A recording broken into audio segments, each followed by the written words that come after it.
Hi friends, Bengaluru ಭೂಗತ ಜಗತ್ತು ಕಂಡ ಡಾನ್ಗಳು ಯಾರು? ರಾಜಕೀಯವನ್ನೇ ಕಂಟ್ರೋಲ್ ಮಾಡ್ತಿದ್ದವರು ಯಾರು? ರಾಜಕಾರಣಿಗಳೇ ಬೆಳೆಸಿದ ಡಾನ್ಗಳು ಯಾರು? ರೌಡಿಸಂ ಮತ್ತು ರಾಜಕೀಯ ನಂಟು ರಾಜ್ಯದಲ್ಲಿ ಹೇಗಿತ್ತು ಗೊತ್ತಾ? ವಾಟಾಳ್ಗೂ ಕೊತ್ವಾಲ್ ರಾಮಚಂದ್ರ ಮತ್ತು ಜೈರಾಜ್ಗೆ ಏನು ಲಿಂಕ್? ಎಲ್ಲವನ್ನು ಈ ವಿಡಿಯೋದಲ್ಲಿ ಹೇಳ್ತೀವಿ. ಅದಕ್ಕೂ ಮುನ್ನ ನೀವಿನ್ನು ನಮ್ಮ ಚಾನಲ್ಗೆ ಸಬ್ಸ್ಕ್ರೈಬ್ ಆಗಿಲ್ಲ ಅಂದರೆ ಈ ಕೂಡಲೇ ಆಗಿ ಪಕ್ಕದ ಗಂಟೆ ಗುರುತಿನ ಮೇಲೆ ಕ್ಲಿಕ್ ಮಾಡಿ. MP ಜೈರಾಜ್. ಫ್ರೆಂಡ್ಸ್, ಒಂದು ಕಾಲದಲ್ಲಿ ಬೆಂಗಳೂರನ್ನೇ ನಡುಗಿಸಿದ್ದ ಡಾನ್ ಜೈರಾಜ್ನನ್ನು ಹೆಡ್ ಬುಷ್ ಸಿನಿಮಾದಲ್ಲಿ ಹೀರೋ ರೀತಿಯಲ್ಲಿ ತೋರಿಸಿದ್ದಾರೆ. ಆದರೆ ಪೊಲೀಸರು ಹೇಳೋ ಅಸಲಿ ಕತೆ ಬೇರೆಯದ್ದೇ ಇದೆ. ಚಿಕ್ಕ ವಯಸ್ಸಿನಿಂದಲೇ ಗರಡಿಯಲ್ಲಿ ಪಳಗಿ ಗಟ್ಟಿಮುಟ್ಟಾದ ದೇಹ ಬೆಳೆಸಿಕೊಂಡಿದ್ದ ಜೈರಾಜ್ ಕಾಲ ಕಳೆದಂತೆ ಸಣ್ಣ ಪುಟ್ಟ ಗಲಾಟೆಯಲ್ಲಿ ಭಾಗಿಯಾಗೋಕೆ ಶುರುವಾದ. ಜೊತೆಗೆ ಬೆಂಗಳೂರಿನ ರಸ್ತೆಗಳಲ್ಲಿ ಸಂಜೆ ವೇಳೆಗೆ ದರೋಡೆ, ಸುಲಿಗೆ ಶುರು ಹಚ್ಕೊಂಡ. ಆಗಿನ್ನೂ ಬೆಂಗಳೂರು ಸಿಟಿಯಾಗಿ ಬೆಳೆದಿರಲಿಲ್ಲ. ರಾಜಧಾನಿ ಬೆಂಗಳೂರಿನಲ್ಲಿ ಅರಣ್ಯವಿದ್ದ ಕಾಲವದು. ಹೀಗಾಗಿ ಕಗ್ಗತ್ತಲ ರಸ್ತೆಗಳಲ್ಲಿ ಮಾಡಬಾರದ್ದು ಮಾಡೋಕೆ ಶುರು ಮಾಡ್ದ.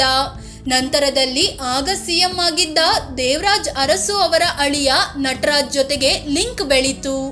ಈ ಮೂಲಕ ದೇವರಾಜ್ ಅರಸುಗೂ ಜೈರಾಜ್ ಹತ್ತಿರ ಆಗ್ತಾ ಹೋದ.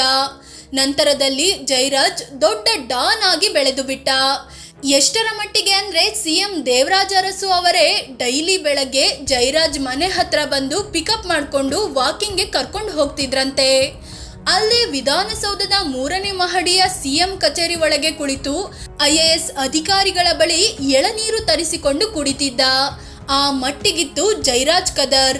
ಇದನ್ನ ಖುದ್ದು ಜೈರಾಜ್ ಕುಟುಂಬಸ್ಥರೇ ಹೇಳಿಕೊಳ್ತಾರೆ.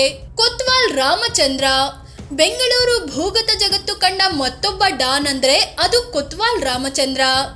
ಭಾರತೀಯ ನೌಕಾಪಡೆ ಕೆಲಸ ಬಿಟ್ಟು ಓಡಿ ಬಂದ ಈತ ದರೋಡೆ, ಸುಲಿಗೆ, ಕಳ್ಳತನ, ಹೆಣ್ಮಕ್ಕಳ ಮೇಲೆ ದೌರ್ಜನ್ಯ ಅದು ಇದು ಮಾಡಿಕೊಂಡು ಕಾಲ ಕಳೆಯೋಕೆ ಶುರು ಮಾಡ್ದ.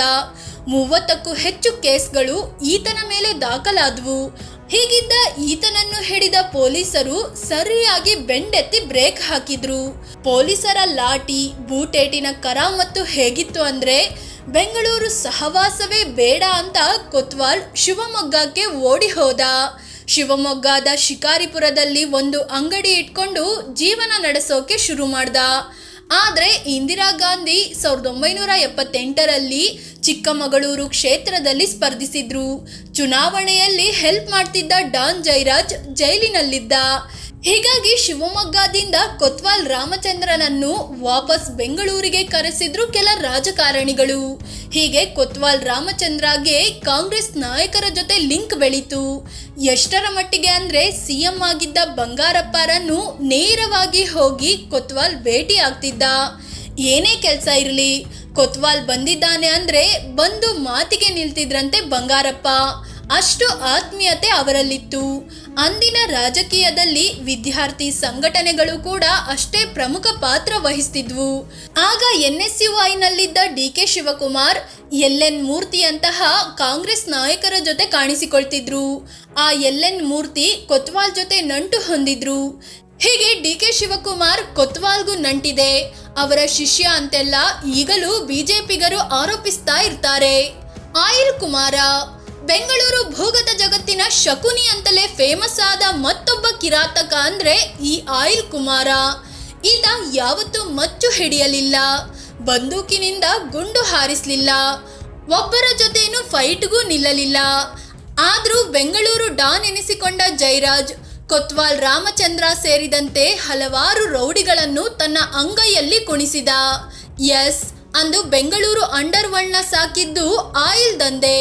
ಆ ಆಯಿಲ್ ದಂಧೆ ಶುರು ಮಾಡಿದ್ದೇ ಈ ಆಯಿಲ್ ಕುಮಾರ. ಈತ ತನ್ನ ಅಕ್ರಮ ದಂಧೆಗಳನ್ನ ಕಾರ್ಪೊರೇಟ್ ಲೆವೆಲ್ನಲ್ಲಿ ನಡೆಸಿದ.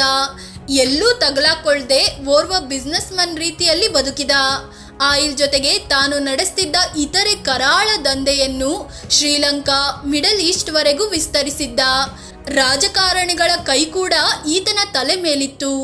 ಕಾಕಿಯಿಂದ ಹಿಡಿದು ಖಾದಿವರೆಗೆ, ಡಾನ್ಗಳಿಂದ ಹಿಡಿದು ಪುಡಿ ರೌಡಿಗಳವರೆಗೆ ಯಾರ್ಯಾರಿಗೆ ಎಷ್ಟು ಕೊಡಬೇಕೋ ಅಷ್ಟು ಕೊಟ್ಟು ಎಲ್ಲರನ್ನೂ ತನ್ನ ಕಂಟ್ರೋಲ್ನಲ್ಲಿ ಇಟ್ಕೊಂಡಿದ್ದ. ಮುತ್ತಪ್ಪ ರೈ. ಡಾನ್ ಅಂತ ಮೆರೆದಾಡಿದವರಲ್ಲಿ ಮೊದಲು ಹೊಗೆ ಹಾಕಿಸಿಕೊಂಡಿದ್ದು ಕೊತ್ವಾಲ್ ರಾಮಚಂದ್ರ. ಆದರೆ ಬೆನ್ನಿಗೆ ಚೂರಿ ಹಾಕೋದು ಅಂತಾರಲ್ಲ, ಆ ರೀತಿ ಇವನನ್ನ 1986ರಲ್ಲಿ ಮೋಸದಲ್ಲಿ ಎತ್ತಲಾಯಿತು. ಇದಾದ್ಮೇಲೆ 1989ರಲ್ಲಿ ಡಾನ್ ಆಗಿ ಮೆರೆದಾಡ್ತಿದ್ದ ಜಯರಾಜ್ನನ್ನು ಮುತ್ತಪ್ಪ ರೈ ಎತ್ತಿದ್ರು. ನಂತರ ಡಾನ್ ಸೀಟಿನಲ್ಲಿ ಕೂರಲು ಹೋದ ಆಯಿಲ್ ಕುಮಾರನ ಉಸಿರನ್ನು ಮುತ್ತಪ್ಪ ರೈ ನಿಲ್ಲಿಸಿದ್ರು. ಡಾನ್ ಸೀಟನ್ನ ತಮ್ಮದಾಗಿಸಿಕೊಂಡ್ರು. 2001ರ ವೇಳೆಗೆ ಇವರ ವಿರುದ್ಧ ಹಲವಾರು ಕೇಸ್ಗಳು ದಾಖಲಾದವು. ಹಫ್ತಾ ವಸೂಲಿ, ರಿಯಲ್ ಎಸ್ಟೇಟ್ ಉದ್ಯಮಿಗಳಿಗೆ ಬೆದರಿಕೆ, ರಕ್ಷಣೆಗಾಗಿ ಹಣ ವಸೂಲಿ, ಭೂಗತ ಪಾತಕಿ ದಾವೂದ್ ಇಬ್ರಾಹಿಂ ಜೊತೆ ನಂಟು, ಹೀಗೆ ಹಲವಾರು ಆರೋಪ ಕೇಳಿಬಂತು. ಆದರೆ ಅದರಲ್ಲೆಲ್ಲ ಮುತ್ತಪ್ಪ ರೈ ನಿರಪರಾಧಿ ಅಂತ ಕೋರ್ಟ್ ತೀರ್ಪು ಬಂತು. ಕಾಲ ಕಳೆದಂತೆ ಮುತ್ತಪ್ಪ ರೈ ಕೂಡ ಉದ್ಯಮ, ಸಂಘಟನೆ ಅದು ಇದು ಅಂತ ಉಳಿದ ಸಮಯ ಕಳೆದ್ರು. ಇವರು 2020ರಲ್ಲಿ ವಿಧಿವಶರಾದ್ರು. ಬೆಂಗಳೂರು ಡಾನ್ ಆಗಿಯೂ ಕಂಪ್ಲೀಟ್ ಜೀವನ ಸಾಗಿಸಿ ವಯಸ್ಸಾಗಿ ಜೀವ ಬಿಟ್ಟೋರು ಇವರು ಮಾತ್ರ. ಉಳಿದವರೆಲ್ಲ ಬೀದಿ ಹೆಣವಾಗಿಯೇ ಅಂತ್ಯ ಕಂಡಿದ್ದಾರೆ. ವಾಟಾಳ್ ಜೊತೆಗೆ ರೌಡಿಗಳ ನಂಟು. ವಾಟಾಳ್ ನಾಗರಾಜ್ ಮೊದಲಿನಿಂದಲೂ ಹೋರಾಟ ಮಾಡಿಕೊಂಡು ಬಂದವರು. ಇವರಿಗೂ ಜಯರಾಜ್ ಮತ್ತು ಕೊತ್ವಾಲ್ ರಾಮಚಂದ್ರ ಸಂಪರ್ಕ ಇತ್ತು. ಅಂದ್ರೆ ಆಗಾಗಲೇ ವಾಟಾಳ್ ನಾಗರಾಜ್ ನವಪ್ರಪಂಚ ಅನ್ನೋ ಪತ್ರಿಕೆ ನಡೆಸ್ತಿದ್ರು. ಇವರಿಗೆ ಪೊಲೀಸರು, ರಾಜಕಾರಣಿಗಳ ನಡುವೆ ಒಂದು ಗೌರವ ಇತ್ತು. ಹೀಗಾಗಿ ರೌಡಿಗಳು, ಪೈಲ್ವಾನ್ಗಳು ವಾಟಾಳ್ ಬಳಿ ಬರ್ತಿದ್ರು. ಪೊಲೀಸರಿಗೆ ಹೇಳಿ ಆ ಕೆಲಸ ಮಾಡಿಸಿಕೊಡಿ, ಈ ಕೆಲಸ ಮಾಡಿಸಿಕೊಡಿ ಅಂತ ಅಂಗಲಾಚ್ತಿದ್ರು. ಜೊತೆಗೆ ವಾಟಾಳ್ ನಾಗರಾಜ್ ಮೇಲೆ ಪ್ರೀತಿ ತೋರಿಸ್ತಿದ್ರಂತೆ. ವಾಟಾಳ್ ಕೂಡ ಪೊಲೀಸ್ ಕೇಸ್ನಂತ ವಿಚಾರಗಳಲ್ಲಿ ಕೈಲಾದ ಸಹಾಯ ಕೂಡ ಮಾಡ್ತಿದ್ರು. ಅದೇ ಖುಷಿಯಲ್ಲಿ ರೌಡಿಗಳು ಇವರನ್ನ ಹೊತ್ತು ಮೆರೆಯುತ್ತಿದ್ರು. ಸಮಾರಂಭ ನಡೆದ್ರೆ, ವಾಟಾಳ್ ನೇತೃತ್ವದಲ್ಲಿ ಹೋರಾಟ ನಡೆದ್ರೆ ಇವರ ಸುತ್ತಮುತ್ತ ಇರ್ತಿದ್ರು, ಜೈಕಾರ ಹಾಕ್ತಿದ್ರು. ಡಾನ್ ಜಯರಾಜ್, ಕೊತ್ವಾಲ್ ರಾಮಚಂದ್ರ ಕೂಡ ವಾಟಾಳ್ರಂತವರು ಬೇಕು ಅಂತ ಹೇಳ್ತಿದ್ರಂತೆ. ಹೀಗಂತ ವಾಟಾಳ್ ನಾಗರಾಜ್ ಅವರೇ ಹೇಳ್ಕೊಂಡಿದ್ದಾರೆ. ರಾಜಕಾರಣಿಗಳಿಗೆ ರೌಡಿಗಳಿಂದ ಏನ್ ಲಾಭ? ಡಾನ್ಗಳು ತಮ್ಮ ಕೆಳಗೆ ಹಲವಾರು ರೌಡಿಗಳನ್ನ ಹೊಂದಿರ್ತಿದ್ರು. ಆ ರೌಡಿಗಳು ತಮ್ಮ ತಮ್ಮ ಏರಿಯಾದಲ್ಲಿ ಪವರ್ಫುಲ್ ಆಗಿರ್ತಿದ್ರು. ಆ ರೌಡಿಗಳ ಹಿಂದೆ ಪುಡಿ ರೌಡಿಗಳ ಮತ್ತೊಂದು ಗ್ಯಾಂಗ್ ಇರ್ತಿತ್ತು. ಚುನಾವಣೆ ಟೈಮಲ್ಲಿ ಅವರು ಪಕ್ಷಗಳ ಪರವಾಗಿ ಕೆಲಸ ಮಾಡ್ತಿದ್ರು. ಹೀಗಾಗಿಯೇ ರಾಜಕಾರಣಿಗಳು ರೌಡಿಗಳಿಗೆ, ಡಾನ್ಗಳಿಗೆ ಸಪೋರ್ಟ್ ಮಾಡ್ತಿದ್ರು. ಫ್ರೆಂಡ್ಸ್, ಇದು ರಾಜಕೀಯ ಮತ್ತು ಭೂಗತ ಜಗತ್ತಿನ ನಂಟಿನ ಬಗ್ಗೆ ಮಾಹಿತಿ ನೀಡುವ ಪ್ರಯತ್ನ. ಈ ಬಗ್ಗೆ ನಿಮಗೇನು ಅನ್ಸುತ್ತೆ? ಬೆಂಗಳೂರಿನಲ್ಲಿ ಭೂಗತ ಜಗತ್ತು ಸೃಷ್ಟಿಸಿದ್ದು ಯಾರು? ಕಾಮೆಂಟ್ ಮಾಡಿ ಹೇಳಿ. ಅದೇ ರೀತಿ ನೀವಿನ್ನೂ ನಮ್ಮ ಚಾನೆಲ್ಗೆ ಸಬ್ಸ್ಕ್ರೈಬ್ ಆಗಿಲ್ಲ ಅಂದರೆ ಈ ಕೂಡಲೇ ಆಗಿ ಪಕ್ಕದ ಗಂಟೆ ಗುರುತಿನ ಮೇಲೆ ಕ್ಲಿಕ್ ಮಾಡಿ. ಧನ್ಯವಾದ.